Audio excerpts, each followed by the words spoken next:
Spoštovani starši, pozdravljeni ponovno.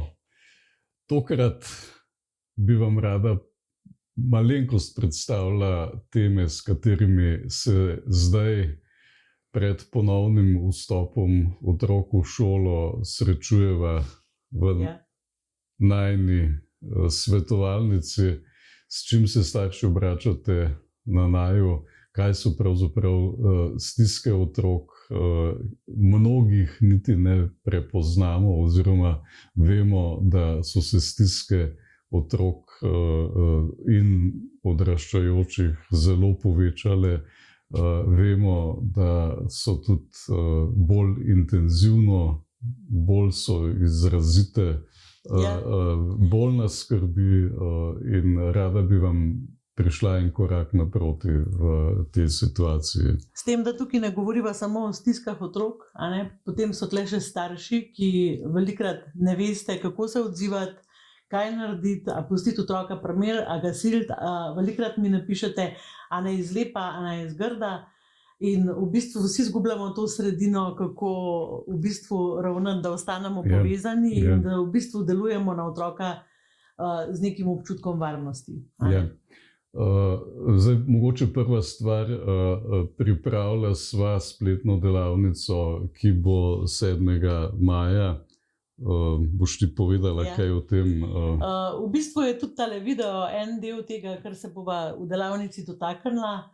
Delavnica bo 7. maja preko Zooma, prijavite se lahko, vam bom odspodaj pod video dala stran, kjer se lahko prijavite. Zdaj imate še cenejše prijave. To delavnico v bistvu priporočava staršem, naslov je Starši, ki štekajo, prilagojeni v novih okoliščinah. Priporočava jo v bistvu vsem staršem, ne samo staršem, ki mislite, da imate težave ali pa probleme, zaradi tega, ker najstniki so že tako specifična, najstništvo je specifično obdobje in takrat je fino, če imamo mi čim več znanja. Ja, poglejmo zdaj mogoče nekaj primerov, ki so tako zelo tipični za to obdobje. Skratka, šolanje na daljavo se nekako končuje, otroci prihajajo nazaj v šolo in zdaj se dogaja marsikaj. Eni otroci recimo so to obdobje šolanja na daljavo kar nekako, bom rekel, vozili oziroma kar nekako ste imeli občutek, da ni nekih odstopanj. Zdaj se pa pri mnogih kaže to, da ti otroci niso sledili na tak način, kot bi se pričakovalo, niso osvojili znanj, ki so se pričakovala, zato niso krivi otroci. Pač to je bilo tudi za njih čez noč. Oni niso imeli neke prakse delati šole po Zoomu, niso imeli neke discipline sedeti, poslušati. Mnogo nekih funkcij, ki bi jih pravzaprav morali vklopiti, se pravi neka samokontrola, neka samodisciplina, to, da se upreš skušnjavam, ko imaš tablico, ko imaš telefon, pa tam možnost, da se izklopiš iz šolskega programa, pa delaš nekaj, kar ti prinaša več zabave. Ker polno je bilo tega, te funkcije v bistvu otroci niso znali ali pa zmogli aktivirati. Ene funkcije sploh niso bile aktivirane, so se malo, bom rekel, ali polenili ali padali ven iz kondicije. Zdaj imajo polno teh stvari spet, ki morajo na novo že sam te delovne funkcije vklopiti. In kako se zdaj odzivati? Otroci so v stiski, otroci tega niso naredili za nalašč, otroci niso, bom rekel, zavestno sploh bili v stiku s tem in zdaj tudi ne vejo. Zdaj samo čutijo nek pritisk, neko stisko in tukaj rabijo starše, ki jih razumejo. Tukaj rabijo starše, ki jim na en mehkejši način pomagajo spet priti nazaj v te stare V rutine. bistvu rabijo starše, ki znamo razumeti Ja. in razviti empatijo. A ne? Jaz bi tlele mogoče samo še eno stvar omenila, ki se mi zdi zelo pomembna. Midva se zelo srečujeva z zgodbami, ko so otroci apatični, depresivni. V času korone so pa starši rekli, moj se čisto lepo znajde. A ne? In jaz mislim, da tukaj je pomembno, da starši pravi trenutek naredimo pravi odziv. In zaradi tega, to je tudi razlog, da sva midva to delavnico organizirala. Ja. Med odzivi, ki so vsekakor pomembni, ali pa kar je pomembno zdaj otrokom, je to, da ne izvajamo dodatnih pritiskov, da jih ne obsojamo, ne pritiskamo na njih, zakaj se pa nisi učil. Ali pa, skratka, to so neki odzivi, ki, veste, otroci so dejansko v velikih stiskah, kjer ne vidijo rešitve. Ja. Mnogo od teh apatičnih, depresivnih, tudi samomorilne ideje so vmes, je zato, ker je kar naenkrat nekaj, kar ne zmorejo, kar si ne znajo predstavljati, a ima to sploh kakšno rešitev. In tukaj je pomembno, da smo starši tisti, ki jim pomagamo, ne pa dodatno pritiskamo. In o tem bo v spletnem tečaju veliko govora. Zdaj mogoče še dve kategoriji otrok, mladostnikov, ki bi jih posebej izpostavila. Se pravi, to so tisti, ki so šli v tem času ali v prvi letnik srednje šole ali v prvi letnik fakultete. Skratka, nekako se niso niti dostojno mogli posloviti od svojih vrstnikov, sošolcev.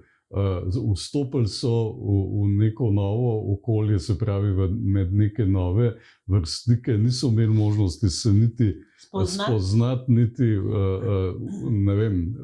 uveljaviti pač vse, kar se zgodi v tem, da postaneš prijatelj, sošolec, da se imaš dobro v neki skupini. In to so še dodatne stiske, ta v bistvu socialna nota, kako se socializirati v nekem novem okolju. Ja, in kako pomagati takim otrokom? Jaz vem, ko so najni bili najstniki, pa ni bilo korone, kako je bilo včasih težko narediti ta stik, v bistvu zvedeti, kaj se dogaja, vzpostaviti nek občutek varnosti, da je otrok čutil, da sva midva tista, na katera dva se lahko nasloni.